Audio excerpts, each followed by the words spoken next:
Alright, I hope merong makakakita niyan mga amigos. Alright.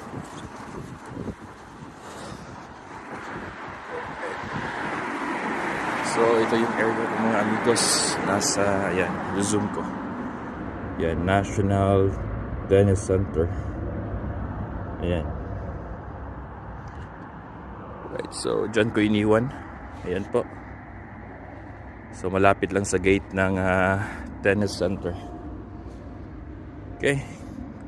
Alright mga amigos, mga gusto sumali sa challenge na to mga amigos, mag-comment at mag-subscribe na rin sa aking YouTube channel mga amigos. Kasi malay natin makakapunta ako sa lugar nyo or sa area nyo.